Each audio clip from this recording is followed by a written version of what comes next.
Hey, real quick. I'm building this channel from the ground up to bring you the most detailed, no BS Mafia history and detailed concept art anywhere on YouTube.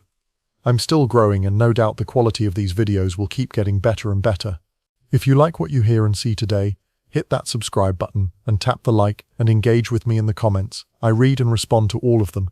It helps me grow, connect with you, reach more people, and keep these stories alive. Alright, let's get into it. What if I told you there was a man who didn't just run the Mafia? He made himself a celebrity while doing it. John Gotti wasn't just the boss of the Gambino crime family. He was the Dapper Don, a figure who dressed like a movie star, talked like a street boss, and smiled for the cameras even while walking into court.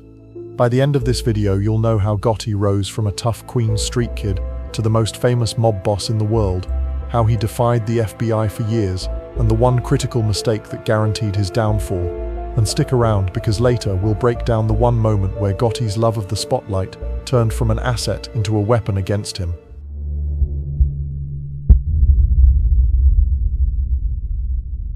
John Joseph Gotti Jr. was born on October 27, 1940, in the Bronx, the fifth of 13 children in an Italian-American family that struggled to make ends meet. His father worked irregular jobs and money was always tight. The family moved often, eventually landing in East New York, Brooklyn, one of the toughest neighborhoods in the city at the time. For young John, the streets weren't just a playground, they were a proving ground. Gotti's reputation for toughness and leadership started early. By his teens, he was running with local street gangs, pulling off petty thefts, and developing a knack for organizing his friends into small crews.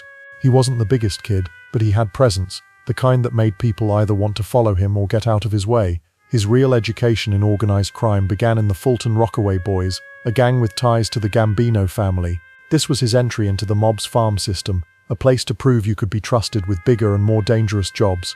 Gotti quickly earned a name for himself as reliable muscle, willing to step up when things needed to get rough. From my perspective as a historian, Gotti's early years illustrate how the Mafia recruited and molded talent. Street gangs acted as feeders for the larger organization, filtering out the reckless from the disciplined. The young men who learned to keep quiet, follow orders, and deliver results were the ones who moved up, and Gotti was a textbook example. By the mid-1960s, Gotti was working under Carmine Fatico, a powerful captain in the Gambino family who controlled much of Queens. Fatico saw potential in Gotti and began trusting him with more serious assignments. But it was Gotti's involvement in a hijacking crew at JFK Airport that cemented his place in the Gambino world. The airport was a goldmine for the mob. Stolen cargo could be fenced for huge profits, and Gotti had the right mix of brains and muscle to make it work. In 1968, Gotti's criminal career hit a speed bump when he was convicted of hijacking and sentenced to federal prison. He served 3 years, and when he came out, he was even more determined to climb the ladder. Prison hadn't scared him, it had hardened him and expanded his network. By the late 1970s, Gotti was running a crew based out of the Bergin Hunt and Fish Club in Ozone Park, Queens.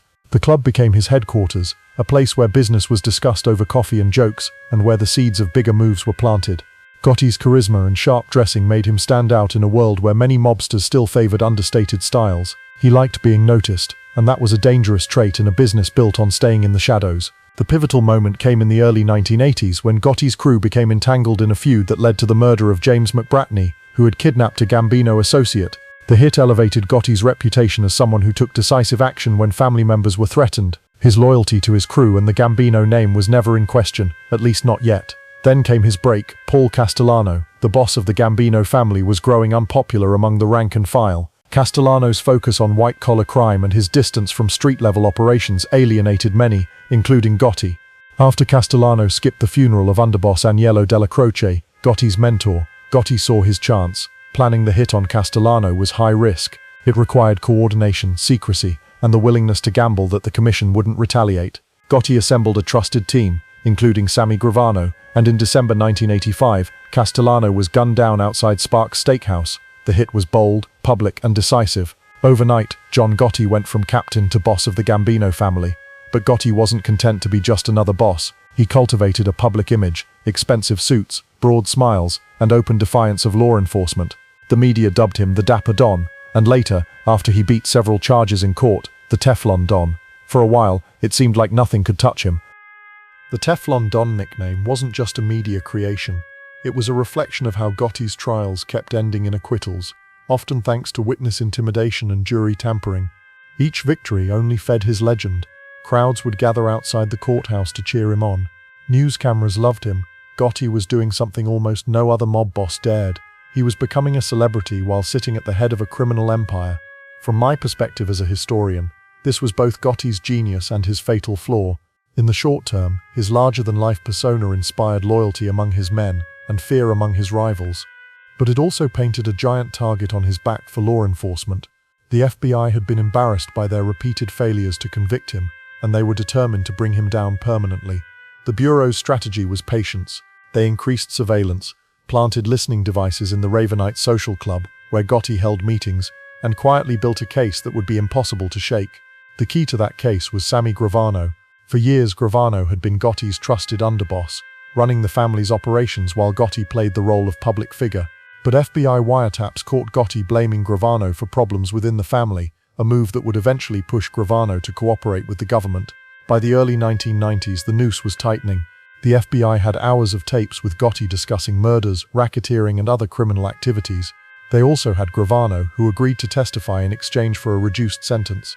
In 1992, the trial began, and this time there would be no jury tampering, no intimidation, just overwhelming evidence. Gravano's testimony laid bare the inner workings of the Gambino family, detailing Gotti's direct involvement in multiple hits. The verdict was decisive, guilty on all counts. Gotti was sentenced to life in prison without the possibility of parole.